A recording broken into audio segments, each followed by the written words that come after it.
Hey guys, be sure to follow my new Instagram, Marspeed_official. It's a good place to send me questions, and it's easy to answer them all in one place. Alright, hey guys, so another YouTuber has called me out to do his 0 to 60 challenge. Basically, he's just asking a bunch of Mopar channels to do 0 to 60s with their car on July 29th and post them up. I think it's a fun thing and cool to see what everyone's times are going to be. And I've actually never done a true 0 to 60 with my car, so even though it's just a V6, it'll be cool to see what time I can hit. His channel is called RT Life, so make sure you check him out. I'll put a link to his channel in the description below. But yeah, he's got a great looking 2015 B5 Blue Charger RT. So now onto my video. I'm not doing the 0 to 60 yet. That'll be up on the 29th. But I will be showing you about 10 different ways today to improve your 0 to 60 time without any mods, so all for free. Obviously they're all small basic things you can do, but when you combine them all, it should really help shave down time and make your car go a little bit faster. The first thing is weight reduction.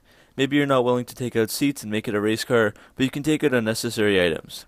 For example, things like hockey bags or extra clothing or even the spare tire can go to save some weight.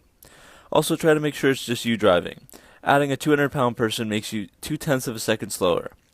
Remember that for every 100 pounds gone, it gains you an extra 1/10 of a second.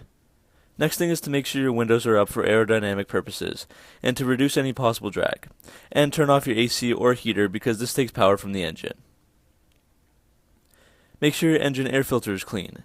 This is just one of the many things you could do, but I mentioned it because it's usually very easy to do, cheap, quick, and is often overlooked. Driving can also play a big role. In automatics, a good tip is just to put your foot on the brake and rev to around 2,000 RPMs, or to a comfortable RPM where you won't give the tires too much power to handle. Then launch the car and gas it, but don't floor it right away. You have to ease onto the throttle so the tires don't spin. And once you get good at launching the car like this, you can easily shave off some time. The environment also plays a part. The lower in altitude and temperature, the better times you will get. Cooler air going in the engine is more optimal, and that's why sometimes on boggy, humid days your car might feel a tad slower. Tire traction is another big factor. You want a good smooth road and warmed up tires for the rubber to grip the ground better. You also want to make sure your tire pressure is near the recommended rate. Overinflating them can cause traction to be lost by decreasing the tire's footprint on the road, while underinflating them causes a loss of performance because they don't respond as quickly. You also want to make sure your tires are sufficient.